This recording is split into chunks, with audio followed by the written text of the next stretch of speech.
저는 지금까지 자바 네오3 카본 12단 변속기 모델을 200km 타봤습니다. 자, 이렇게 타본 경험을 공유하기에 앞서 전체적인 스펙을 먼저 확인해 볼게요. 자바 네오3 카본 모델은 카본 프레임, 카본 포크, 카본 핸들 포스트, 카본 리어 프레임, 카본 핸들바, 카본 C포스트, 카본이 아닌 건 안장과 힐셋, 그리고 크랭크입니다. 이 카본이라는 게 미니벨로에서 잘못 사용하면 진짜 불안불안하고 휘청휘청하면서 안 좋은 주행 질감을 만들어내거든요. 특히 트라이폴드 구조는 로드나 MTB처럼 비틀링 강성을 확보하기 위한 그런 좋은 구조가 애초에 아닙니다. 이 핸들 포스트 같은 경우에는 로드나 MTB는 헤드 튜브가 짧고 그 위에 바로 스템이 딱 올라오잖아요. 근데 트라이폴드는 하단 스템이 있으면 그 위로 한참 위에 올라온 다음에 다시 핸들바가 체결되는 방식입니다. 카본을 잘못 만들면 핸들 자체가 굉장히 앞뒤로도 휘청휘청하고 좌우로도 휘청휘청하게 돼요. 애초에 비틀링 강성이라는 게 불리할 수밖에 없습니다.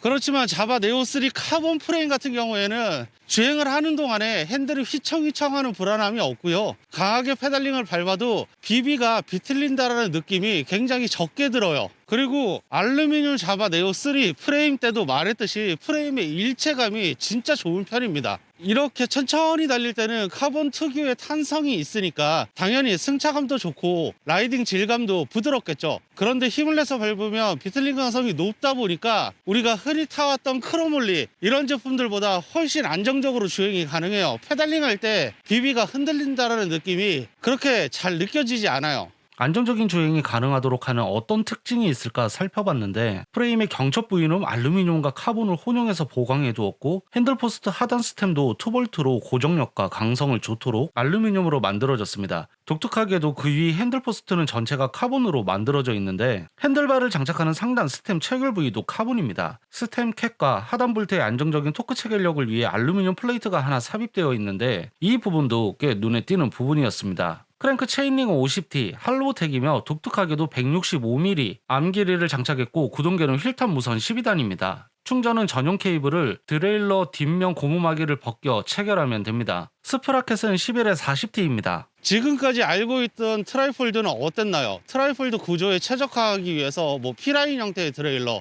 아니면 폴드비, S라이더, 일반 시마노 구동계 가이드 플립 쪽에다가 어떤 어댑터를 장착을 해서 폴딩했을 때 문제가 생기지 않으려는 그런 노력을 했죠. 하지만 자바 네오3 같은 경우에는 스윙함 스타일을 바꿔버리면서 그 문제에서 완전히 자유롭게 됐습니다. 거기다가 지금 12단 카본 모델 같은 경우에는 뒤에 행어가 UDH예요. UDH 행어라는 게 따지고 들면 시마노 다이렉트 마운트와 똑같습니다. 각자 구동계 회사마다 어떤 규격을 좀 통일화시키고 싶어서 자기들 제품들을 만들어내는데, 그럼 이 다이렉트 행어나 UDH의 장점이 뭐냐? 변속을 할 때 모터가 밀어주고 우리가 페달링을 하면 행어라는 게 약간 비틀리게 돼요. 그 비틀링 강성을 높여서 변속이 어떤 상황에서도 안정적으로 만들어질 수 있는, 그게 다이렉트 행어와 UDH 행어가 가지는 장점인데, 그리고 또 다른 하나는 기본적으로 트라이폴드들은 트레일러가 어떤 파손을 맞거나 할 때 프레임에 직접적으로 타격을 입는 경우들이 많잖아요. 하지만 UDH 행어, 이렇게 외장하 행어를 사용하게 되면 주행 중에 낙차로 인해서 파손이 되거나 했을 때 이 행어만 교체를 하면 됩니다. 어떤 구동계를 다 갖다 붙이든 굉장히 편리하게 만들 수 있는 장점을 가지고 있죠.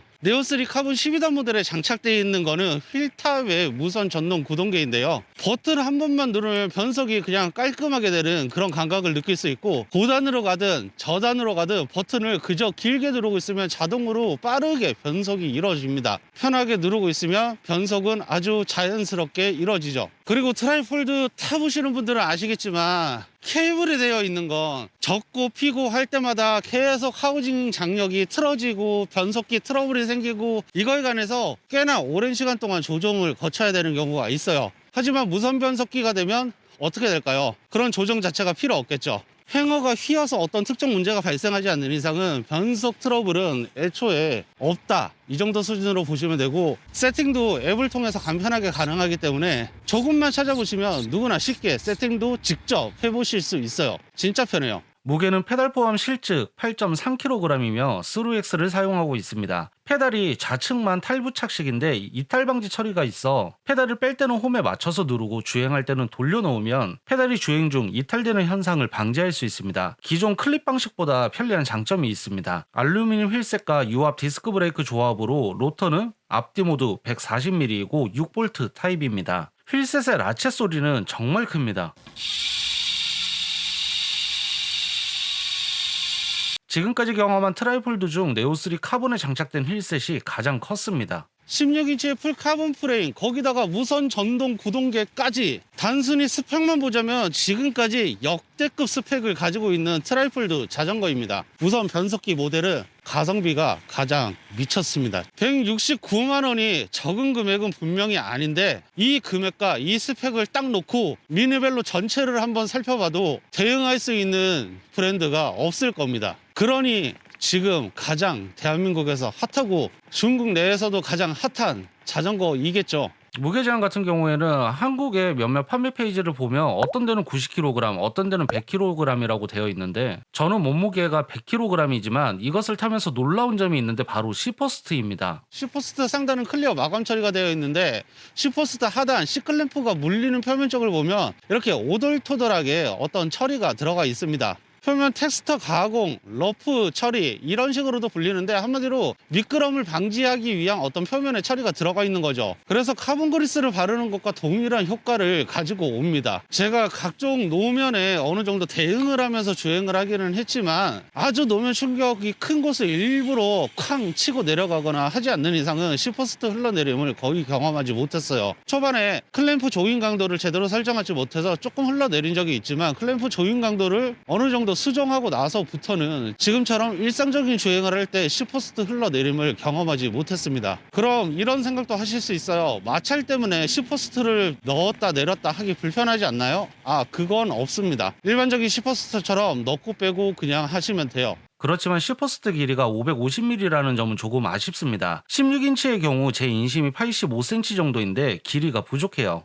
한계선 이상으로 뽑기에는 카본 프레임, 카본 C퍼스트 때문에 문제가 발생할 가능성이 높아서 이 부분을 예민하게 보고 있어서 아쉬움이 있었어요. 600mm 정도 되는 C퍼스트를 별도로 구매할 수 있도록 빨리 옵션을 만들어주면 좋겠습니다. 그렇다면 저는 고민 없이 자바 네오3 카본에 장착된 C퍼스트를 다른 트라이폴드에도 사용하고 싶습니다.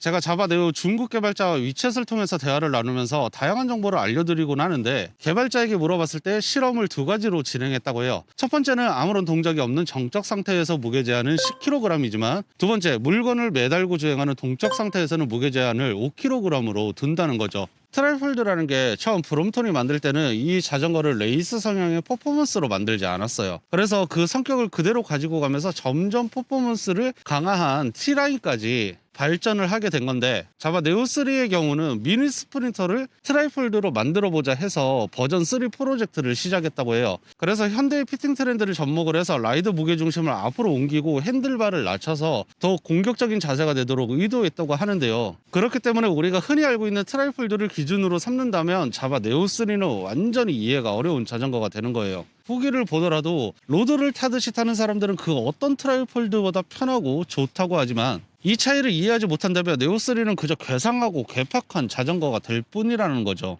로드 자전거에도 퍼포먼스 라인업과 엔드러스 라인업, 그래블 라인업을 갖추듯이 자바 네오 시리즈에서는 이처럼 목적을 나누어 그것에 가장 적합한 자전거를 출시하는 것을 목표로 하고 있다고 해요. 그래서 전기 자전거도 나오고 G라인 같은 여행 그래블 목적의 자전거도 만들고 있는 중이라고 하죠.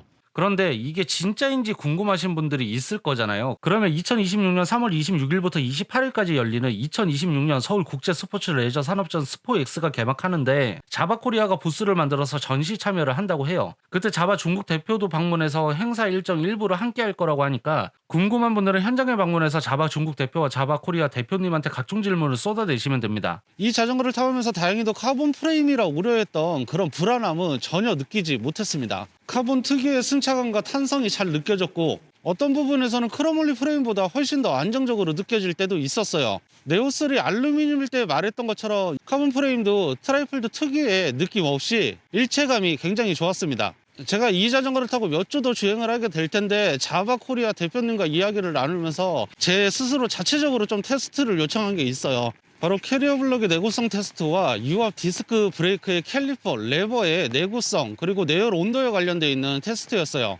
아마 많은 분들이 가장 아쉬워하시는 게 캐리어 블럭의 무게 제한인데, 저는 앞으로 몇 주 동안 더 타면서 캐리어 블럭을 장착을 하고 가방에 짐 무게를 4에서 5kg을 맞춘 후에 수많은 라이딩을 진행할 예정입니다. 날씨도 풀릴 텐데 더 많이 다양한 코스를 주행을 해보면서 브레이크의 열 관리 성능도 테스트를 해보겠습니다. 그럼 저는 더 다양한 경험을 가지고 롱텀 무기로 다시 찾아올게요. 제 영상이 자바데오 3 카본 12단 모델을 궁금해하셨던 분들에게 조금이나마 궁금증이 해소가 되었으면 좋겠습니다. 그럼 저는 다른 영상으로 또 인사드리도록 할게요. 다음에 만나요. 감사합니다.